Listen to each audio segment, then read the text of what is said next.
Hello everyone. I got a new phone, so I got a new camera. So I don't know if it looks any different to you, but I'm looking at myself right now and it's pretty nice. I gotta say, I like it a lot.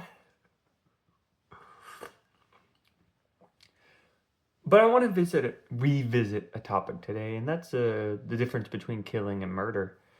Cause I was watching a little bit of Walking Dead with my dad, and there's this one. So spoiler alert. This is far in the seasons, uh, before Nedge, after the farm, if you guys know anything about that. But so spoiler, it's an old TV show anyways. But they're at the prison and they find the prison mates, and one of them is has that killer look to him and is looking, oh, not Shane, but Rick.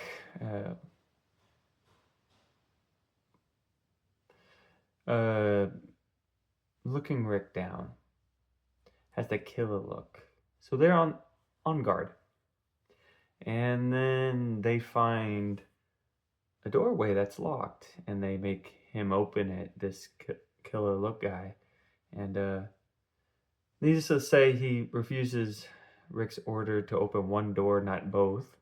And then he swings his sword so close to Rick that it almost hits him. And then when he's fighting a walker, he throws the walker at Rick. And after this scuffle, Rick decides to kill him. He's decided that this has gone a little bit too far and that this guy might hurt him or someone else in the group. So I think he decided he's better off dead. I initially said, "Oh, it went black and white on me."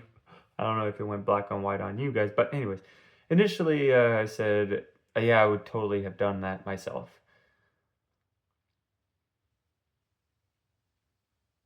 I think I still stand by that, but I think Rick in this situation has done it, killed this other inmate out of an emotional response rather than something that's logical and conscious, based on your conscience, conscious reasoning. I don't know that for certain, but in the scenes it seems like he feels more fearful or more on the defensive, letting his instincts take him.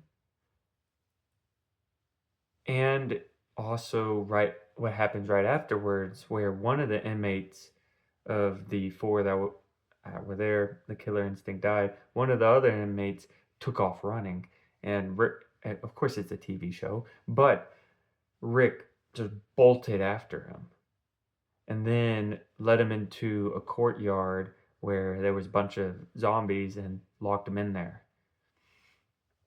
And after that scene, that's why I think Rick done it emotionally, because that killing of that man was done emotionally, running him down like an animal, uh, even though he didn't do anything wrong per se, just his group, and then locking him in there.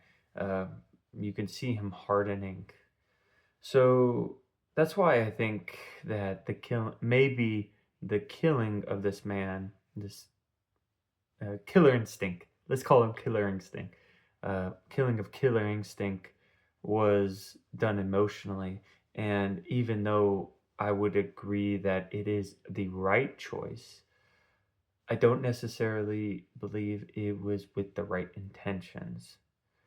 And I think when we go into something as nuanced as the difference between killing and murder, we have to look at the intention.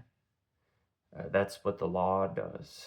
When you truly accidentally kill someone, it's a different crime than you purposefully killing someone. And then in this instance with Rick, there's a difference between allowing your emotions to and your instincts to dictate who you kill and killing someone because of sound reasoning. The sound reasoning being I'm in danger, but not only me, my wife who's pregnant, my child, the group I'm leaving will be in danger with this person. So, so yeah, I think that's another difference between killing and murder. And of course, caveat, this is extreme circumstances. We're not in a zombie apocalypse. We're in a very safe, most of us are within safe environments. If you're within the European countries, most of the Asian countries, most of America, and many people around the world are in relatively safe environments where you don't have to worry about anything getting people coming through your doors all the time. Not to say there aren't places like that, but most people aren't in situations like that. So we don't have to think about the difference between killing and murder. But let's say if we do get into situations where there is a need for it or there's a possibility for it, how do we conduct ourselves in these situations? I used this example before. I think it's a prudent one.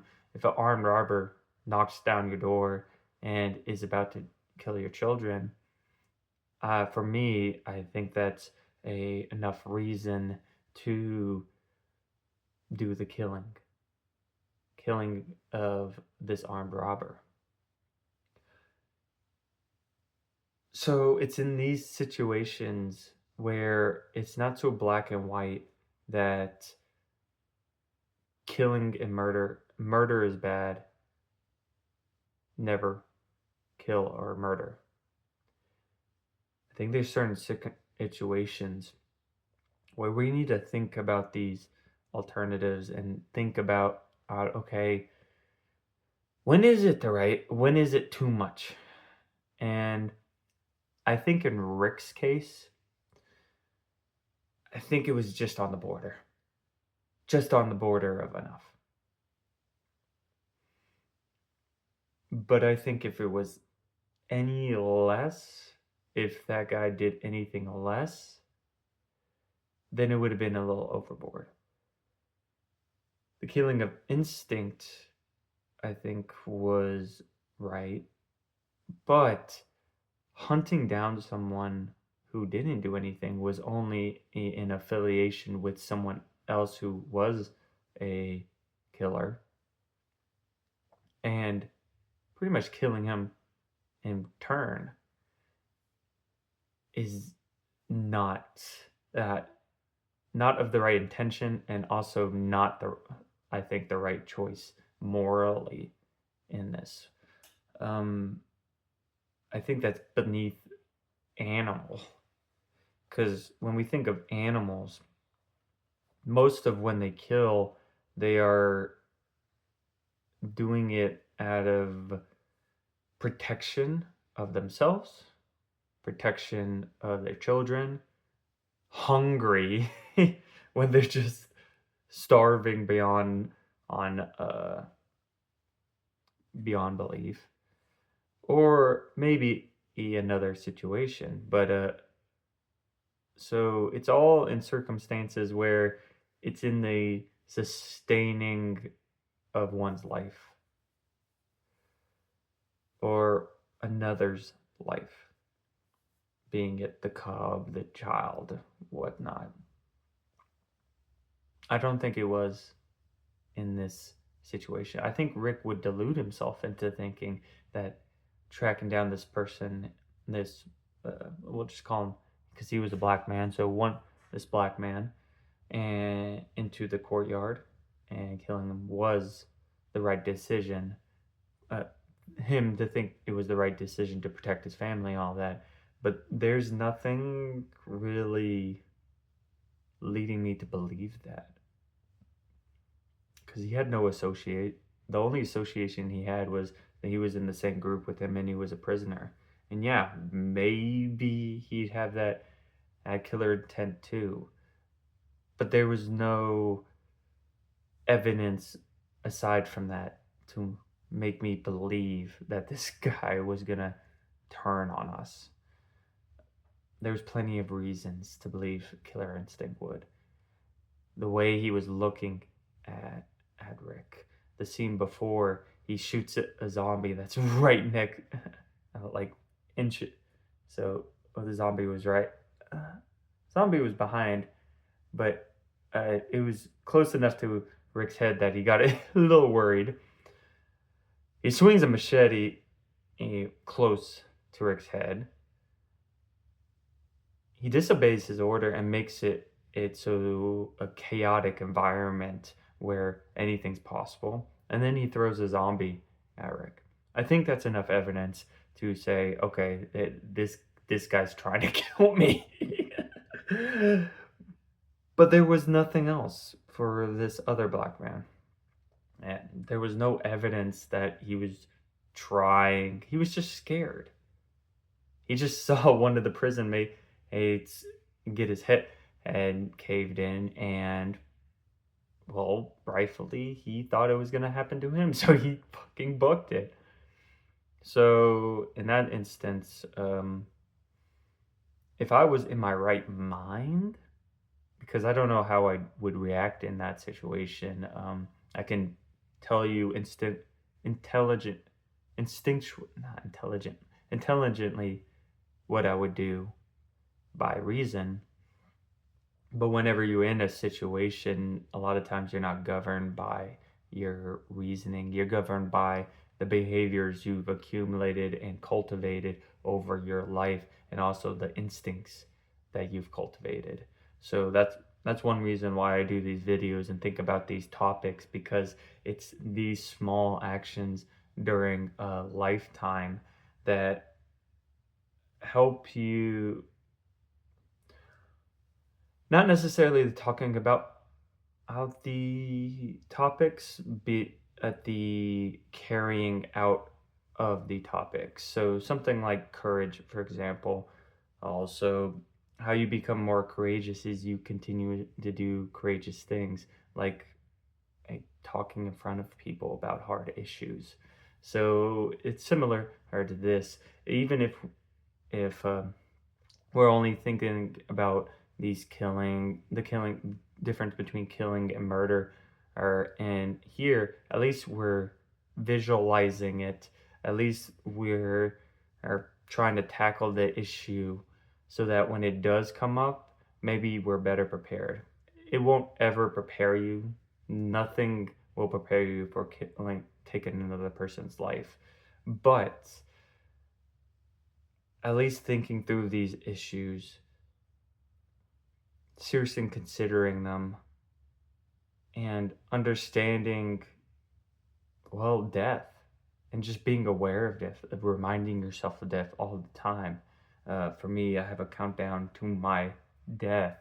I call it Happy Death Day, but it keeps reminding me that I'm going to die, and also that reminder helps me be empathetic to more other people. So these continuous reminders helps remind me of the weight of a human life, and thus as continuously cultivating that the value of human life, continuously cultivating understanding, okay, there might be situations where I might need to do this, might ease the situation a little bit more, might help. Of course, like I said, taking someone's life is by no means any light matter, and no amount of preparation intellectually will help you with that. But at least getting a little basis beforehand will do, you'll be better off than someone who doesn't ever think they're gonna have to get in that situation. We hope not, but we don't know what's going to happen. So, yeah, I think to wrap this up, another I would say another distinguishing factor between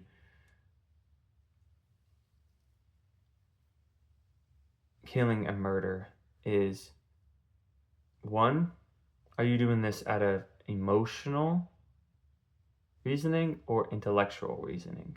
And two, is your intellectual reasoning valid? Is it something that might hold up in court? I don't know if Rick's would hold up in court, but granted, they're an outlaw society, so it doesn't really matter, does it? So, oh, I think an outlaw society would. But if you were in a normal society with police officers, you probably wouldn't even have that situation in the first place. So, yeah. So, is it emotional? Between is it between emotional and intellectual reasoning? What's your reasoning for your intellectual reasoning? That's pretty much. Oh, I talked a lot. That was 16 minutes. I guess it was an interesting topic. Saturday tomorrow. Wow. I don't know if I'll be posting tomorrow because I'll be dancing, so it might be postponed till Sunday. We will see. Anyways, y'all have a good night, all right?